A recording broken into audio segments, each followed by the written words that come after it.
Well, I was given a guitar by my dad when I was like 12 years old. Actually, to be honest, my first instrument was drums. I started taking drum lessons when I was a kid. Both of my parents were musical, so they insisted I take music. So I studied drums and piano and guitar and was always around music. So for me, it was an easy decision and a transition into music.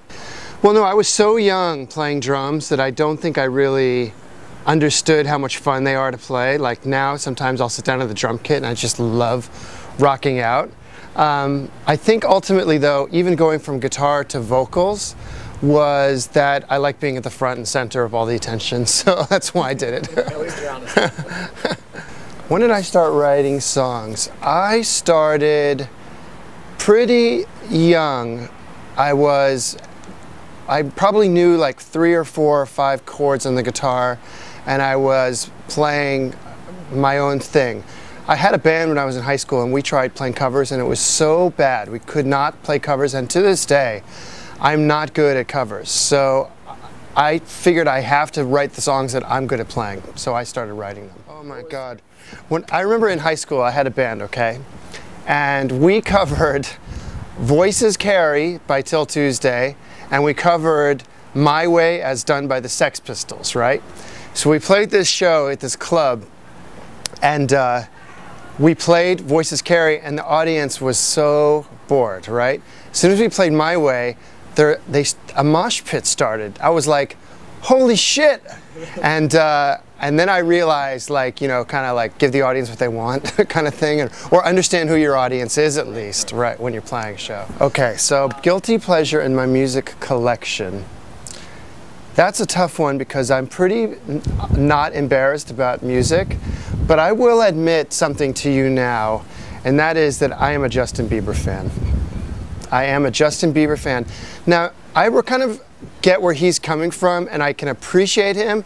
I honestly don't sit and dig on his music all the time, but it's in my music collection. Every so often I pull out the Biebs, and that's pretty embarrassing, and now I've admitted it. Outside of music, I'm most passionate about food. I love to eat. I love good food. I'm a food snob. I won't go to fast food almost never. And you know, and I'm passionate about humankind and like the psychology of how people operate and what makes them tick. And so I'm very interested in what motivates people, and sometimes that plays into what I do in music, of course. I do like to read a lot, mostly nonfiction. I'm a news junkie. I follow politics.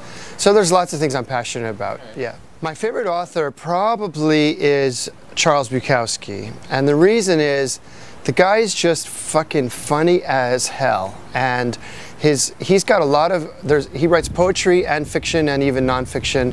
And he's so insightful in but he presents it in a very funny way, and I really appreciate that. You know, I see some things on the subway that I probably shouldn't even talk about here because they're pretty crazy, and people are doing some crazy things on the subway. Some of the most like interesting people you'll ever see are in New York, and I guess it attracts that and also encourages a certain individuality. So I see some crazy shit on the subway all the time. I did see Kevin Bacon on the subway. I thought that was kind of cool that he rides the subway. That was pretty sweet. And what else? Let's see. You know, this is it's just crazy to walk down the street and like see 10 supermodels like just hanging out on the corner. Like that's a specific New York thing that you just don't see everywhere. So yeah, I mean, that's pretty good. The current state, the state of the music business. Well, in some ways it's really great for artists because we have access to an audience through the internet that you didn't have access to before. And an artist who is smart about how they market themselves and is creative about it can reach an audience. On the flip side of that, what's happened with the record industry is it's shrunk way down, maybe rightfully so, and they're just not investing in artists anymore. They're looking for artists who have already made it, and then maybe they're, you know, helping them release their album, but they're not investing in the way they used to develop careers and develop artists. You have 8 very unique members who all have very eclectic tastes and backgrounds. And so of course what you get is going to be unique or distinct from other bands. In fact, when people ask me like what bands do you sound like, I do have a very hard time answering that.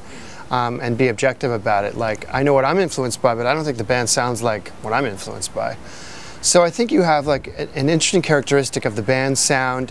The strings are fully integrated into the band. It's not like we added them on as a separate element like later on. It's like we developed songs and arrangements with strings all fully embedded in the songs. So that makes it very different from what other bands are doing as well.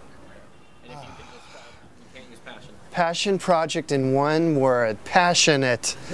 Let's see. I would say eclectic. The person that inspires me the most is probably Prince, because the guy's been around for, I don't know, 40, 35 years, and he just kicks ass still to this day in how he plays. His songwriting maybe is not as what it used to be, but he still sometimes comes out with gems.